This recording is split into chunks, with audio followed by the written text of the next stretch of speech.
और बड़ी खबर आपको बता दें, राजस्थान के स्कूलों में आज से सूर्य नमस्कार। राजस्थान के स्कूल आज बनाएंगे वर्ल्ड रिकॉर्ड।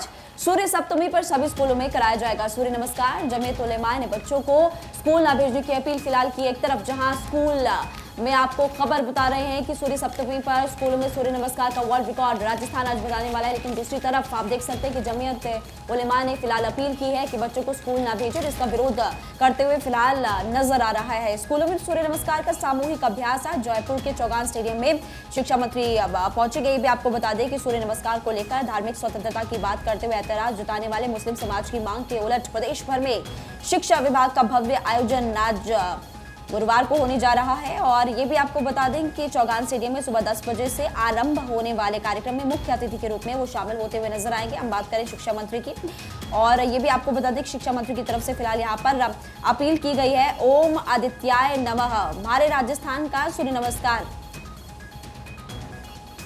तो देखिए, शिक्षा मंत्री की तरफ से ट्वीट किया गया है कि ओम आदित्याय नमः, हमारे राजस्थान का सूर्य नमस्कार। सूर्य उपासना को समर्पित सूर्य सप्तमी के पुनित दिवस दिनांक 15 फरवरी 2024 को आप सभी प्रदेशवासियों से निवेदन है कि अपने नजदीकी विद्यालय में जाकर सूर्य नमस्कार करते हुए इस अभियान को सफल बनाने में सहयोग करें। देखिए, सूर्य नमस्कार कुल 12 इसमें योग होते हैं। कहते हैं कि अगर आप अलग अलग योग ना भी करें, अगर आप एक सूर्य नमस्कार कर लें तो आपको पूरा फायदा मिल जाएगा। और ऐसे में देखिए, अब खबर मिल रही है राजस्थान से, जहां पर सूर्य नमस्कार सूर्य सप्तमी पर होने वाला है और वर्ल्ड रिकॉर्ड यहां पर बनेगा। सूर्य नमस्कार के स्वास्थ्य लाभ बहुत सारे हैं। योग क्रिया के तहत आने वाला सूर्य नमस्कार अच्छी सेहत का राज है और इसके नियमित अभ्यास से रीढ़ की हड्डी मजबूत और लचीली होती है। इससे पॉस्चर बेहतर होता है, पूरे स्पाइनल और पैरास्पाइनल में ब्लड सर्कुलेशन बेहतर होता है, ऊपरी निचले अंगों में के भी मस्कुलेचुकल का फंक्शन काफी अच्छा होता है, साथ ही हार्ट की फंक्शनिंग में भी सुधार हो जाता है। और फिलहाल बड़ी खबर के तौर पर इस वक्त हम आपको बता रहे हैं कि सूर्य सप्तमी पर सूर्य नमस्कार आज होने वाला है, लेकिन यहाँ पर जमीयत उलेमा ने फिलहाल अपील की है और वो फिलहाल महिमा बड़ी बात है कि विरोध करते हुए नजर आ रहा है। भारत 24 भी लगातार योग को प्रमोट करता है। हमारे इस बुलेटिन की खासियत ही योग है, ताकि हमारे तमाम जो दर्शक हैं वो फिट रहें और साथ साथ में खबरों के साथ में अपडेटेड भी रहें। और आज क्योंकि रंजना और महिमा खुद योग कर रही हैं और बेनिफिट्स भी महिमा ने आपको बताए, और देखिए बड़ी खबर के तौर पर हम आपको बता रहे हैं कि आज राजस्थान के कई स्कूलों में रिकॉर्ड बनाया जाएगा। सूर्य नमस्कार स्टूडेंट्स करते हुए नजर आएंगे। एक तरफ ये ऐलान किया गया है, दूसरी तरफ यहाँ पर सियासी गलियारों में भी इसको लेकर चर्चाओं का दौर शुरू हो गया। सभी स्कूलों में सूर्य नमस्कार करने के आदेश दे दिए गए हैं। राजस्थान में बुर्का और हिजाब के बाद अब एक और विवाद सामने आ गया है इस ऐलान के बाद में। दरअसल प्रदेश सरकार ने एक आदेश जारी कर कहा है कि प्रदेश के सभी स्कूलों में राज्य सरकार की ओर से 15 फरवरी यानी आज सामूहिक रूप से सूर्य नमस्कार आयोजित किया जाएगा। सरकार के दिए इस फैसले को लेकर राज्य के सभी मुस्लिम संगठनों ने नाराजगी जताई है। हालांकि कई लोग इसके सपोर्ट में भी नजर आ रहे हैं। सरकार के स्कूलों में सूर्य नमस्कार का अनिवार्य किए जाने पर जमीयत उलेमा हिंद सहित कई मुस्लिम संगठनों ने राजस्थान उच्च न्यायालय में एक याचिका दायर की है। इस याचिका में 15 फरवरी को सूर्य नमस्कार को रोक लगाने और स्कूलों में अनिवार्य करने के फैसले को रद्द करने की मांग उठाई है। और ज्यादा जानकारी के साथ में विनोद हमारे संवाददाता हमारे साथ जुड़ रहे हैं। विनोद, क्या कुछ जानकारी? फिलहाल एक तरफ एक पॉजिटिव पहल, एक पॉजिटिव स्टेप फिटनेस को बढ़ावा देने के लिए एजुकेशन सेक्टर में, वहीं दूसरी तरफ विरोध भी लगातार किया जा रहा है। देखिए, सूर्य नमस्कार का विरोध और विवाद थमने की जगह बढ़ता जा रहा है। जिस तरीके से कल हाईकोर्ट ने ये कहा है कि याचिका खारिज करते हुए कि संस्था नॉमिनेट नहीं है और संस्था को लेकर के याचिका जो खारिज की गई, उसके बाद आज जो जिस तरीके से शिक्षा विभाग ने कहा है कि 10:30 से 11 बजे के बीच सूर्य नमस्कार का अभ्यास करवाया जाएगा। सूर्य सप्तमी है और शिक्षा विभाग ने आदेश जारी किए थे कि सूर्य सप्तमी के साथ ही सभी स्कूलों में, सभी सरकारी व गैर सरकारी स्कूलों में सूर्य नमस्कार का अभ्यास किया जाए। देखिए, कल जिस तरीके से शिक्षा विभाग के स्वर्ण जयंती समारोह में शिक्षा मंत्री मदन दिलावर ने ये कहा कि मैं आदेश जारी करके रहूंगा और कोई भी स्कूल का शिक्षक भैरव जी की छुट्टी या हनुमान जी का कार्यक्रम या नमाज पढ़ने की बात कह करके स्कूल से गोद नहीं मारेगा, स्कूल से गायब नहीं रहेगा। सभी स्कूलों में सूर्य नमस्कार करवाया जाएगा। उन्होंने यह भी कहा, अगर किसी की भावनाएं आहत होती हैं, उसे ठेस पहुंचती है, तो वो किसी काल कोठरी में छुप जाए जहां सूर्य की किरणें नहीं पहुंच सके। तो शिक्षा मंत्री का ये बयान बताता है कि आज 10:30 से 11 बजे के बीच सूर्य सप्तमी के दिन सूर्य नमस्कार का अभ्यास शुरू किया गया है और आदेश जारी होने के बाद पूरे राजस्थान के सरकारी व गैर सरकारी स्कूलों में यह अनिवार्य कर दिया जाएगा कि सुबह सूर्य नमस्कार होगा।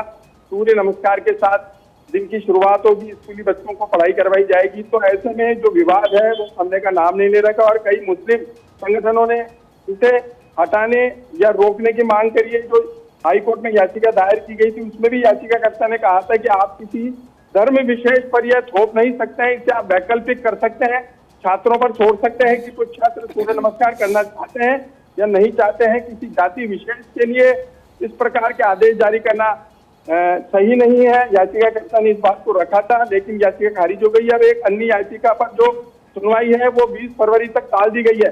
बहरहाल लेकिन आज राजस्थान के सभी सरकारी व गैर सरकारी स्कूलों में 10:30 से 11 के बीच सूर्य नमस्कार का अभ्यास करवाया जाएगा, जिसे लागू किया जा सके। बहुत शुक्रिया आपका फिलहाल पूरी जानकारी के लिए। और चलिए आगे बढ़ते हुए बात होगी एक बार फिर से अबू धाबी की प्रधानमंत्री मोदी के संबोधन की, जहां उन्होंने कहा कि यूएई ने नया इतिहास रचा है, करोड़ों भारतवासियों की इच्छा को पूरा किया है, ये मंदिर वैश्विक एकता का प्रतीक बनेगा। प्रधानमंत्री मोदी ने ये बातें वहां पर कही और अबू धाबी में पीएम मोदी ने कहा। साथ ही साथ देखिए, जो अबू धाबी में जब पीएम मोदी ने बोलना शुरू किया तो उन्होंने बताया कि कैसे मैं माँ भारती का पुजारी हूँ, इस बात का गर्व है, मेरे शरीर का कण कण देश को समर्पित है।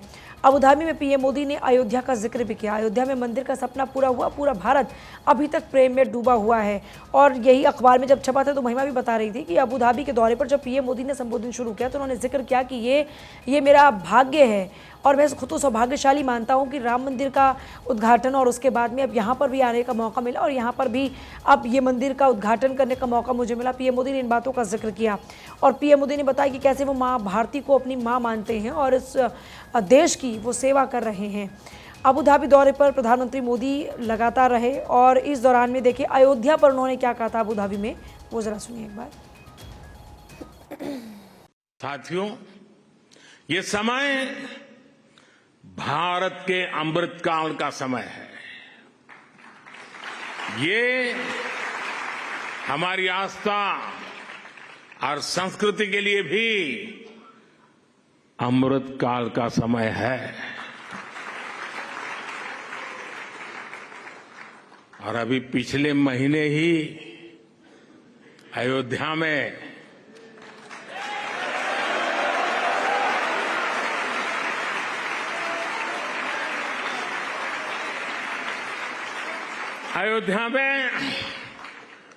भव्य राम मंदिर का सदियों पुराना सपना पूरा हुआ है। रामलला अपने भवन में विराजमान हुए हैं। पूरा भारत और हर भारतीय उस प्रेम में, उस भाव में अभी तक डूबा हुआ है।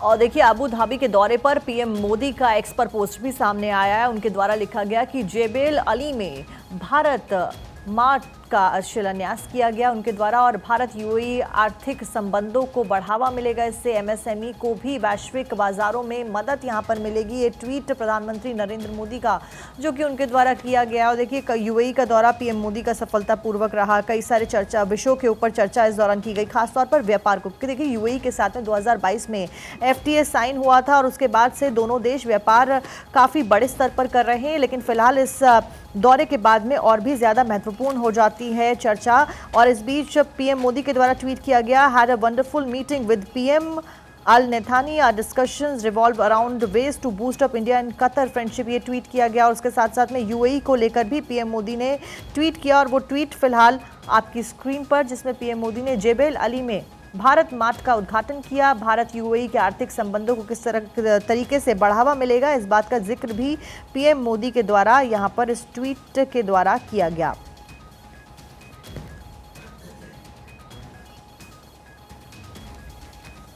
और देखिए, इस बीच आगे बढ़ते हुए आपको बता दें कि दुबई के शेख के एक्स पोस्ट पर पीएम का जवाब भी सामने आया है। शेख मोहम्मद से मिलना हमेशा सुखद होता है। दुबई के विकास का उनका दृष्टिकोण साफ दिखता है। हमारी चर्चाओं में संबंधों को बढ़ावा देने के विषय शामिल और वाणिज्य से लेकर कनेक्टिविटी तक चर्चा की गई।